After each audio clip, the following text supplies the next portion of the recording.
ಇದೆಲ್ಲ ನಮ್ಮ ರಮೇಶ್ ಬಾಬು ಅವರಿಗೆ, ನಮ್ಮ ರಮೇಶ್ ಅವರಿಗೆ ಬಂದಂತ ಪ್ರಶಸ್ತಿ ಪುರಸ್ಕಾರಗಳು, ಬಿರುದು ಸನ್ಮಾನಗಳು. ಇದ್ರ ಬಗ್ಗೆ ರಮೇಶ್ ಅಣ್ಣ ಹೇಳ್ತಾರೆ. ಇದು ಆಕ್ಚುಲಿ ಕಡಿಮೆ ಬೇರೆ ಏನೋ ಪ್ಲಾನ್ ಇತ್ತು. ನಾವು ಹಳೆ ಮನೆಯಲ್ಲಿ ಫುಲ್ ಕಂಪ್ಲೀಟ್ ಮ್ಯೂಸಿಯಂ ಥರ ಮಾಡಿಬಿಟ್ಟಿದ್ದೆ. ಈಗ ಮೇಲ್ಗಡೆ ಜಾಗ ಮಾಡಿ ಒಂದು ಮ್ಯೂಸಿಯಂ ಥರನೇ ನಾವು ಬಂದಿರೋ ಪ್ರಶಸ್ತಿಗಳನ್ನ ಅಲ್ಲಿ ಇಡಬೇಕು ಅಂತ. ನೋಡಿ, ನಾವು ಮಠಕ್ಕೆ ಹೋಗಿದ್ವಲ್ಲ, ಆ ಮಠಕ್ಕೆ ನಮ್ಮ ಮೈಸೂರಿನ ಅರಸರು ರಾಜರು, ಯದುವೀರ್ ಮಹಾರಾಜರು ಅವ್ರದ್ದು. ಆಮೇಲೆ ಈಗ ರೀಸೆಂಟಾಗಿ ಮೊನ್ನೆ ಕನ್ನಡ ಫಿಲಿಂ ಚೇಂಬರ್ ಅಂತ ಹೇಳಿ ಮೊನ್ನೆ ಸಿಕ್ಕಿದ್ರೆ ನೀವು ಕರೆಕ್ಟ್, ಅಲ್ಲಿ ರವೀಂದ್ರ ಕಲಾಕ್ಷೇತ್ರದಲ್ಲಿ ರಾಜ್ಯೋತ್ಸವ ಪ್ರಶಸ್ತಿ ಕೊಟ್ಟಿದ್ದು. ಸೂಪರ್. ಅದಾದ್ಮೇಲೆ ದುಬೈಯಲ್ಲಿ 3 ಸಲ ನನಗೆ ಬೆಸ್ಟ್ ಕಾಮಿಡಿಯನ್ ಅವಾರ್ಡ್ ಅಂತ ಕೊಟ್ಟಿದ್ದಾರೆ. ಬೆಹರಿನ್ ದುಬೈಯಲ್ಲಿ ಅದೆಲ್ಲ ಇಲ್ಲೆಲ್ಲ ಒಳಗಡೆ ಎಲ್ಲ ಇದೆ. ದಕ್ಷಿಣ ವೇದಿಕೆ ಸಿಕ್ಕಿದೆ. ಹೌದಾ? ಅದು ಬಸವ ಪುರಸ್ಕಾರ ಅಲ್ಲಿ ಬೆಹರಿನಲ್ಲಿ ಕೊಟ್ಟಿದ್ದು ನನಗೆ, ಬಸವ ಪುರಸ್ಕಾರ ಅಂತ. ಆಮೇಲೆ ನೆನಪಿನ ಉತ್ಸವ ಅಂತ ನಮ್ಮ ಅಣ್ಣವ್ರಿಗೆ ಟಿವಿ ಶರೀರ ಮತ್ತು ಶಾರೀರಗಳ ಸಮ್ಮಿಲನ ಅಂತ ಮಾಡಿದ್ವಿ, ನಾವೇ ಮಾಡಿದ್ವಿ. Very good. ಆ ಕಾರ್ಯಕ್ರಮದಲ್ಲಿ ಅದು ನಮ್ಮ ಅದು ಮಾಡಿದ್ದು. ಅದಾದ್ಮೇಲೆ ನೋಡಿ, ಇಲ್ಲಿ ಅಲಯನ್ಸ್ ಕ್ಲಬ್ ಅವರು, ಇಲ್ಲಿ ಅಲಯನ್ಸ್ ಕ್ಲಬ್ ಕನ್ನಡ ರತ್ನ ಪ್ರಶಸ್ತಿ ಅದಂತು. ಆಮೇಲೆ ಇಲ್ಲಿ ನೋಡಿ, ಇದು SBM ಅವಾರ್ಡ್ ಅಂತ, ಐಕಾನ್ ಆಫ್ ಇಂಡಿಯನ್ ಬಿಸ್ನೆಸ್ ಅಂತ, ಅಲ್ಲಿ ಅವರ ಅತ್ಯುತ್ತಮ ಮಿಮಿಕ್ರಿ ಕಲಾವಿದ ಪ್ರಶಸ್ತಿ 2022 ಬಂದಂತಕ್ಕಂಥದ್ದು. ಇನ್ನೂ ಹಲವಾರು ಇದಾವೆ, ಅದೆಲ್ಲ ಇಡಕ್ ಜಾಗ ಒಳಗೆ ಇಟ್ಬಿಟ್ಟಿದ್ದೀನಿ. ನೋಡಿ, ಇದು ಚೆನ್ನಾಗಿದೆ, ಇದೊಂದು ಪ್ರಶಸ್ತಿ ನೋಡಿ, ಇದು ಚೆನ್ನಾಗಿದೆ. ಅದರಲ್ಲಿ ಇನ್ನು ಅಥವಾ ಇನ್ನೂ ಸುಮಾರು ಇದಾವೆ. ವಿಶ್ವಕರ್ಮ ಸೇವಾ ಟ್ರಸ್ಟ್ ಇಂದ ಅದು ನಮ್ಮ ವಿಶ್ವಕರ್ಮ ಅಂತ ಕೊಟ್ಟಿದ್ರು ಪ್ರಶಸ್ತಿ. ಇದು ಅಷ್ಟೇ, ಇದು ದುಬೈಯಲ್ಲಿ. ಗಜಮುಖನೆ ಗಣಪತಿಯೇ ನಿನಗೆ ವಂದನೆ, ನಂಬಿದವರ ಪಾಲಿನ ಕಲ್ಪತರು ನೀನೇ. ನೋಡಿ ರಾಯರ ಸನ್ನಿಧಿಲಿ ರಮೇಶ್ ಅಣ್ಣನ ಭೇಟಿ ಮಾಡಿಸಿದೆ, ನಿಮಗೆ ಪರಿಚಯ ಮಾಡಿಸಿದೆ. ಪರಿಚಯ ಹೇಳೋಕ್ಕಿಂತ ಭೇಟಿ ಅಂತ ಹೇಳ್ಬೇಕು, ಮತ್ತೊಮ್ಮೆ ಹೇಳ್ತೀನಿ. ಎಲ್ಲರಿಗೂ ಪರಿಚಯ ಅವರು. ಈಗ ನನ್ನ ಬಗ್ಗೆ ಹಾಡು ಹೇಳ್ತವ್ರೆ. ಇರ್ಲಿ ರಮೇಶ್ ಅಣ್ಣ, ಗಣಪತಿನೂ ಬಂತು, ಕಲ್ಪತರುನು ಬಂತು.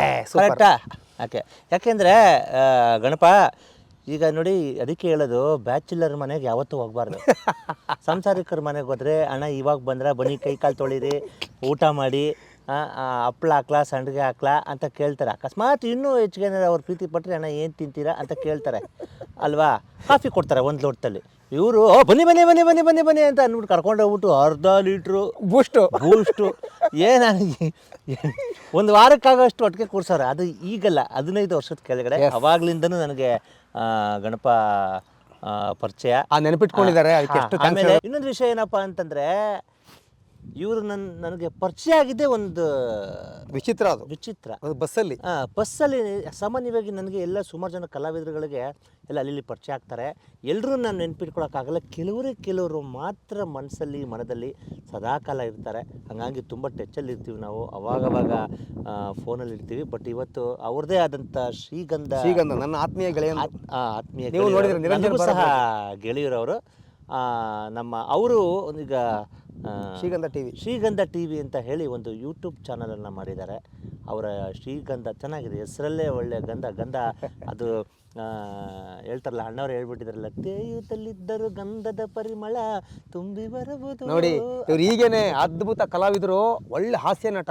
ಅದಕ್ಕಿಂತ ಹೆಚ್ಚಾಗಿ ಕರ್ನಾಟಕದಲ್ಲಿ ಹೆಸರಾಂತ ಮಿಮಿಕ್ರಿ ಕಲಾವಿದರು. ಅದ್ರ ಬಗ್ಗೆ ಮಾತಾಡೋಕ್ಕೆ ಬಂದಿದ್ದೀವಿ ಇವತ್ತು. ಲಾಸ್ಟ್ ವೀಕ್ ಅಂತ ಕೇಳ್ತಾ ಇದ್ದೀನಿ, ಒಂದ್ಸಲ ಮಾತಾಡೋಣ ಬನ್ನಿ ರಮೇಶ್ ಅಣ್ಣ. ನಾವು ಅವ್ರನ್ನ ಪ್ರೀತಿನ ರಮೇಶ್ ಅಣ್ಣ ಅಂತಲೇ ಕರೆಯೋದು, ಅವ್ರು ಗಣಪ ಅಂತಲೇ ಕರೆಯೋದು. ಹಾಗಾಗಿ ಇವತ್ತು ಮಾತಾಡಿಸ್ಬೇಕು. ನಾನು ಆಗಲೇ ಹೇಳಿದೆ, ಮಿಮಿಕ್ರಿ ದಯಾನಂದ್ ಅವರ ನಂತರ ಕರ್ನಾಟಕದಲ್ಲಿ ಅತಿ ಹೆಚ್ಚು ಮಿಮಿಕ್ರಿ ಶೋಗಳು ಕೊಟ್ಟು ಹೆಸರು ಮಾಡಿದವರು ರಮೇಶ್ ಅಣ್ಣ. ಈಗ ಮೈಸೂರಲ್ಲಿ ವಾಸ್ತವ್ಯ ಹೂಡಿದ್ದಾರೆ, ಅವ್ರು ಮೈಸೂರವರು. ಹಾಗಾಗಿ ಸ್ವಲ್ಪ ಬೆಂಗಳೂರು ಬರೋದೆಲ್ಲ ಕಡಿಮೆ, ಅವಕಾಶಗಳು ಸ್ವಲ್ಪ ಆಗ ಏರುಪೇರು ಆಗುತ್ತಲ್ಲ. ಹಾಗೆ ಎಲ್ಲ ಒಂದು ದಸರಾ, ಒಂದು ಗಣೇಶ ಹಬ್ಬ ಬರಲಿ, ಕರ್ನಾಟಕ ಪೂರ್ತಿ ಇವ್ರದ್ದು ಒಂದು ಸ್ಟೇಜ್ ಶೋ ಇದೇ ಇರುತ್ತೆ. ರಮೇಶ್ ಅಣ್ಣ, ನೇರ ವಿಷಯಕ್ಕೆ ಬಂದುಬಿಡ್ತೀನಿ. ಈ ಮಿಮಿಕ್ರಿ ನಿಮಗೆ ಹೇಗೆ, ನಿಮಗೆ ಅದೊಂದು ಆ ಒಂದು ಗಂಧ ಹೇಗೆ ಬಂತು? ಆ ಮಿಮಿಕ್ರಿ ಯಾರು ಗುರುಗಳು? ಇದ್ರ ಬಗ್ಗೆ ಹೇಳಿ. ನನಗೆ ನೀವು ನೇರವಾಗಿ ವಿಷಯಕ್ಕೆ ಬಂದುಬಿಡ್ತೀನಿ ಅಂದ ತಕ್ಷಣ ಬ್ಯಾಗ್ ಹುಡುಕ್ತಾ ಇದ್ದೆ, ಎಲ್ಲಪ್ಪ ಹೆಂಗಪ್ಪ ಎತ್ಕೊಂಡು ಹೋಗೋದು ಅಷ್ಟೊಂದು ಕ್ಯಾಶ್ನ ಅಂತ. ವಿಚಾರಕ್ಕೆ ಬರ್ತಾ ಇದ್ದೀರಾ? It's okay, no problem. ನೋಡಿ, ನಾನು ಈ ಪ್ಲೇಸ್ ಇದೆಯಲ್ಲ, ಈ ವಾತಾವರಣ, ನೀವು ಇಷ್ಟೊತ್ತೇನು ರಾಯರ ಮಠಲ್ಲಿ ನೋಡ್ತಾರೆ, ನನ್ನ ಫೇವ್ರೇಟ್ ಪ್ಲೇಸ್ ಇದು. ನಾನು ಯಾವಾಗಲೂ ಯಾವ್ದಾದ್ರು ಒಂದು ಸ್ಕ್ರಿಪ್ಟ್ ಮಾಡಬೇಕು, ಏನಾದ್ರು ನನಗೊಂದು ಹೊಸ ಆಲೋಚನೆ ಏನಾದ್ರು ಬಂತು, ಇಲ್ಲಿ ಬರ್ತೀನಿ, ಕೂತ್ಕೋತೀನಿ, ಆರಾಮಾಗಿ ಹಿಂಗೆ ಸ್ಕ್ರಿಪ್ಟ್ ಮಾಡ್ತೀನಿ. ಇನ್ನೊಂದು ವಿಷಯ ಗೊತ್ತಾ ನಿಮಗೆ, ಇದೇ ಥರ ಪಾರ್ಕಲ್ಲಿ ನಾನು ನಮ್ಮ ಚಿಕ್ಕಣ್ಣ ಸ್ಕ್ರಿಪ್ಟ್ ಮಾಡ್ತಾಯಿದ್ವಿ. ಸ್ಕ್ರಿಪ್ಟ್ ಮಾಡಿಕೊಂಡು ನಾವು ಶೂಟಿಂಗ್ ಮಾಡ್ತಾಯಿದ್ವಿ. ನೋಡಿ, ಅದೆಲ್ಲ ದೊಡ್ಡ ಕತೆ. ಈಗ ಅವರೆಲ್ಲ ಎತ್ತರಕ್ಕೆ ಬೆಳೆದಿದ್ದಾರೆ, ಸಂತೋಷ.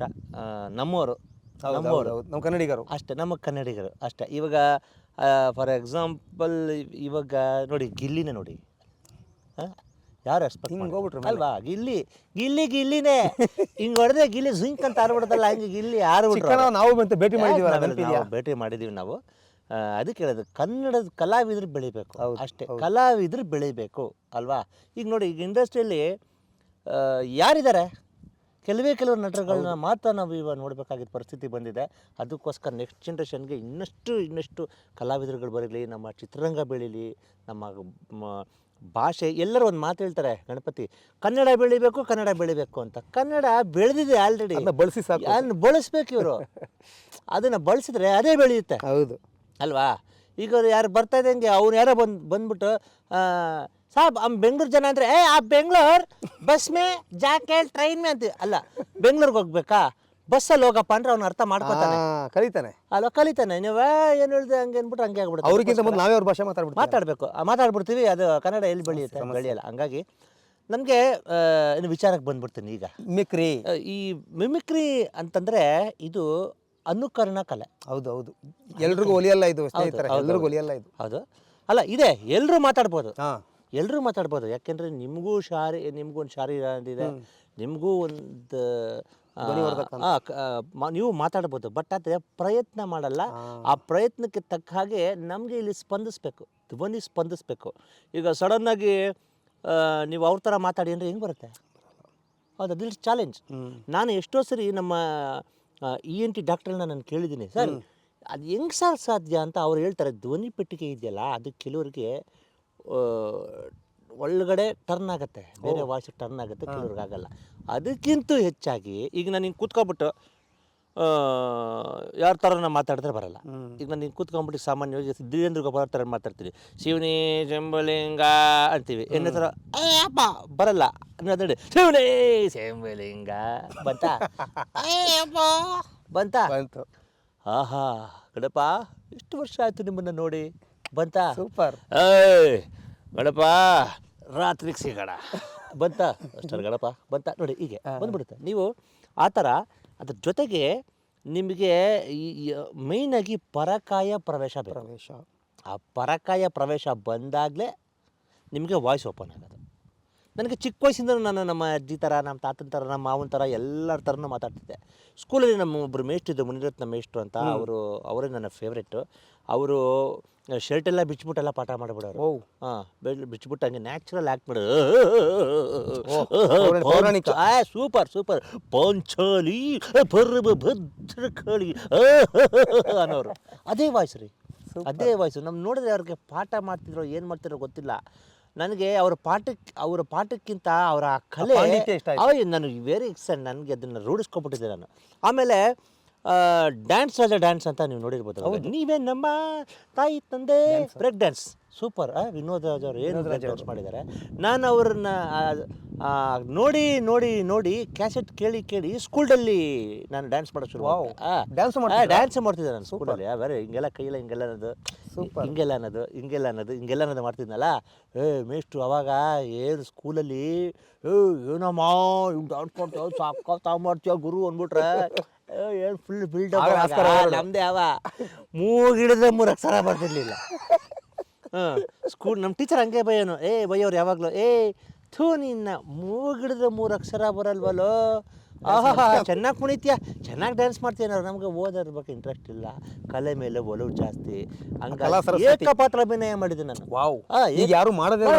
ಏಕಪಾತ್ರ ಅಭಿನಯ ನಾನು ಮಾಡ್ತಿಲ್ಲ. 3 ಕ್ಯಾರೆಕ್ಟರ್ ಮಾಡ್ತಾ ಇದ್ದೆ. ಒಬ್ಬರು ಭಟ್ಟ, ಇನ್ನೊಬ್ರು ಮಾಲೀಕ, ಇನ್ನೊಬ್ರು ಅವರ ಮಾಲೀಕನ ಮಗ. ಆ 3 ಕ್ಯಾರೆಕ್ಟರ್ ನಾನು ಒಟ್ಟಿಗೆ ಹೌದು, ಏಕಪಾತ್ರ ಅಭಿನಯ. ಹೌದು, ಅದನ್ನ ಯಾರೋ ಮಾಡಿದ್ರು ಸ್ಕೂಲಲ್ಲಿ, ಅದನ್ನ ನಾನು ನೋಡ್ಕೊಂಡು ಏಕಪಾತ್ರ ಅಭಿನಯ ಮಾಡ್ತಿದ್ದೆ. ಹಂಗಾಗಿ ಅಲ್ಲಿಂದ ಬಂದ ಮೇಲೆ ವಾಪಸ್ಸು ನಮ್ಮದು ಹೆಚ್ಚು ಓದಬೇಕು ಅಂತ ಆಸೆ ಇತ್ತು. ನನಗೆ ಡ್ರೈವಿಂಗ್ ಅಂದರೆ ಭಾಳ ಇಷ್ಟ. ವೆರಿ ಇಂಟ್ರೆಸ್ಟ್, ಕ್ರೇಜು ನನಗೆ ಡ್ರೈವಿಂಗ್ ಅಂದರೆ. ನನಗೆ ನೀವು ನಂಬ್ತೀರಾ, ನನಗೆ ಯಾರು ಇದುವರೆಗೂ ಡ್ರೈವಿಂಗ್ ಹೇಳ್ಕೊಟ್ಟಿಲ್ಲ. ನಾನೇ ಕಲ್ತಿದ್ದು. ಒಂದೇ ಒಂದು ದಿನ ಮಾತ್ರ ಒಂದು ಕ್ಲಾಸ್ ಅಟೆಂಡ್ ಮಾಡಿದೆ. ನಮ್ಮ ಅಪ್ಪನ ಹತ್ರ ಒಂದು ಅಂಬಾಸಿಡರ್ ಇತ್ತು. ಒಂದೇ ಒಂದು ದಿನ ಮಾತ್ರ ನಾನು ಡ್ರೈವಿಂಗು ಅವ್ರ ಜೊತೆ ಹೋಗಿದ್ದು. ಅದಾದಮೇಲೆ ತಿರ್ಗಾ ನಾನು, ನೀವು ನಂಬಲ್ಲ, ಯಾವ ವೆಹಿಕಲ್ ಕೊಡಿ ನಾನು ಓಡಿಸ್ತೀನಿ. ಆಮೇಲೆ ಜರ್ನಿ, ನನಗೆ ಡ್ರೈವಿಂಗ್ ಆಸಕ್ತಿ ಜಾಸ್ತಿ. ಎಲ್ಲ ಅವಾಗ ನೋಡಿ ಚಿಕ್ಕ ಮಕ್ಕಳು ನಿಮಗೆ ಕಿಟಕಿ ಬೇಕು ಅಂತ ಕೂತ್ಕೊಂಡ್ರೆ ನಾನು ಡ್ರೈವರ್ ಪಕ್ಕ ಕೂತ್ಕೊಬಿಡುವೆ. ಡ್ರೈವರ್ ಇಂಜಿನ್ ಪಕ್ಕ ಕೂತ್ಕೊಂಡ್ಬಿಟ್ಟು ಎಲ್ಲ ನೋಡುವೆ. ನನಗೆ KSRTC ಡ್ರೈವರ್ ಆಗಬೇಕು ಅಂತ ಭಾಳ ಆಸೆ ಇತ್ತು. ಅದು ಬಟ್ ಅವಾಗ ಆಗಲಿಲ್ಲ. ಅದಕ್ಕೆ KSRTC ಡ್ರೈವರ್ ಅವಾಗ ಆಗಲಿಲ್ಲ. ಟ್ರಾವೆಲ್ ಮಾತ್ರ ಅವ್ರಿಗಿಂತ ಜಾಸ್ತಿ ಮಾಡ್ತಾರೆ ಜರ್ನಿ ಆಲ್ ಓವರ್ ಎಲ್ಲ ಕರ್ನಾಟಕದಲ್ಲಿ ನೀವು ಯಾವ ಮೂಲೆಯಿಂದ ಯಾವ ಮೂಲೆಗೆ ಬಸ್ ಸಿಗುತ್ತೆ, ಎಲ್ಲಿರುತ್ತೆ, ಎಲ್ಲಿ ಪ್ರತಿ ಒಂದು ಕೇಳಿ. ಅವ್ರು ಹೋಗಿದ್ದು ಸ್ಟೇಜ್ ಪ್ರೋಗ್ರಾಮ್ ಕೊಡೋಕ್ಕೆ ಮಿಮಿಕ್ರಿ ಇದರಲ್ಲಿ. ಹೌದು, ಹ್ಯಾಟ್ಸ್ ಆಫ್ ಹೇಳ್ಬೇಕು ಅವ್ರಿಗೆ. ಖಂಡಿತ. ನೋಡಿ, ಅದಾದಮೇಲೆ ನಮ್ಮ ಕುಲ್ಕಸ್ಬು ಗೋಲ್ಡ್ ಸ್ಮಿತ್ ಆ್ಯಕ್ಚುಲಿ ನಾವು ಅಲ್ಲಿ ನಾನು ಕೆಲಸ ಮಾಡ್ತಾ ಒಂದು ದಿನ ನನ್ನ ಅವಕ್ಕಿಂತ ಮುಂಚೆ ಶಂಕರ್ ನಾಗ್ ಅವರ ಅಭಿನಯಕ್ಕೆ ಯಾರು ಸೋಲಿಲ್ಲ. ನಿಜ, ಶಂಕರಣ್ಣ ಅವ್ರದ್ದು SP ಸಾಂಗ್ಲಿ ಅನ್ನೋ cinema, Shramajeevi. Very nice. SP Sangli ಅನ್ನೋ ಮೂವಿ ಬಂತು. SP ಸಾಂಗ್ಲಿ ಅನ್ನೋ ಮೂವಿ ಬಂದಾಗ ಈ ಕಡೆ ಮುಖ್ಯಮಂತ್ರಿ ಚಂದ್ರ ಅವರು, ಈ ಕಡೆ ಶಂಕರ್ ನಾಗ್ ಅವರು. ಅವ್ರದ್ದು ಅಭಿನಯ ನೋಡಿ ನನಗೆ ಗೊತ್ತಿಲ್ಲ ರೀ. ಇಬ್ಬರು ಘಟಾನುಘಟಿ ನನಗೆ ಗೊತ್ತಿಲ್ಲ. ನೋಡ್ಕೊಂಡು ಬಂದ್ಬಿಟ್ಟಿದ್ದೀನಿ ಸಿನಿಮಾ. ಕೆಲಸ ಮಾಡ್ತಾ ಇದ್ದೀನಿ. ಕೆಲಸ ಮಾಡ್ತಾ ಹಿಂಗೆ ಕೂತ್ಕೊಂಡು ನಾನೇನೋ ಕೆಲಸ ಮಾಡ್ತಾ ಇದ್ದೀನಿ ಅಲ್ವೇ ಅಂದ್ಬಿಟ್ಟೆ ನಾನೇ. ನನ್ನ ಚಕ್ಕದ ಏನೋ ಗೊತ್ತಲ್ಲ, ನಾನು ಏನು ಹೇಳಿದೆ ನನಗೆ ಮನಸ್ಸು ಅನಿಸ್ತಾ ಇದೆ.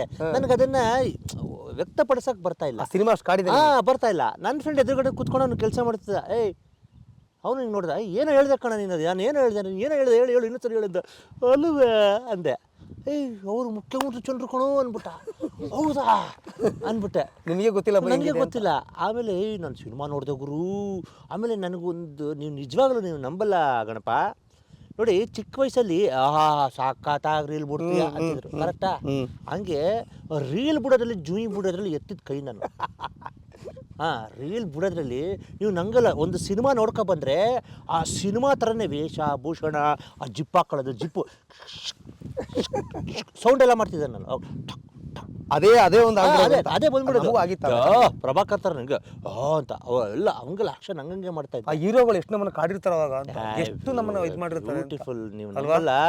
ಅದಾದ್ಮೇಲೆ ರಾಘವೇಂದ್ರ ರಾಜ್ಕುಮಾರ್ ಅವ್ರದ್ದೊಂದು ಸಿನಿಮಾ ಅವಾಗ ಬಂತು, ನಂಜುಂಡಿ ಕಲ್ಯಾಣ ಬಂತು, ಗಜಪತಿ ಗೌರವಭಂಗ ಬಂತು.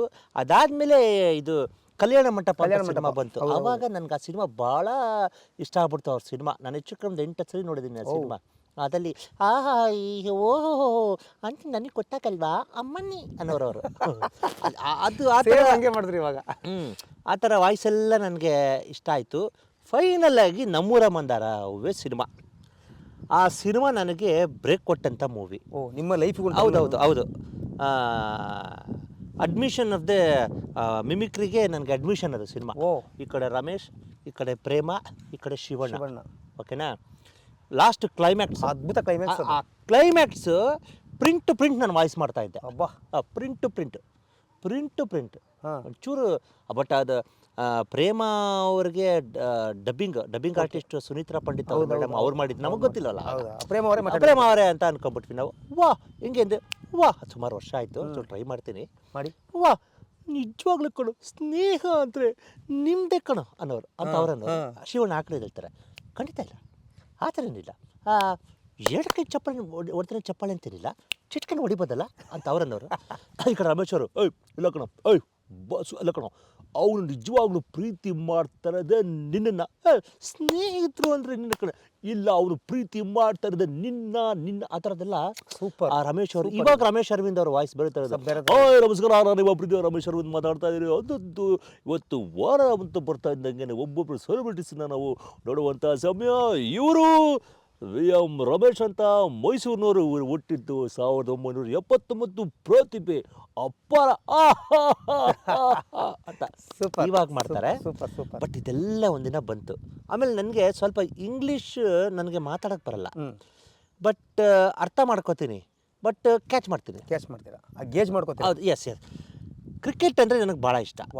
ಪ್ರೆಸೆಂಟ್ಲಿ ಆ ಕ್ರಿಕೆಟ್ ಕಾಮೆಂಟ್ರಿ ಮಾಡೋದನ್ನು ನನಗೆ ತುಂಬ ಇಷ್ಟ ಆಯಿತು. ಫಸ್ಟ್ ನಾನು ವಾಯ್ಸ್ ಮಾಡಿದ್ದು ರವಿಶಾಸ್ತ್ರಿ ಅವ್ರ ವಾಯ್ಸು, ಆಮೇಲೆ ನವಜೋತ್ ಸಿಂಗ್ ಸಿದ್ದು ವಾಯ್ಸು, ಹಂಗೆ ಬಂತು. ಹಂಗೆ ನೋಡಿದಾಗ ರೇಡಿಯೋ ಅಲ್ವಾ?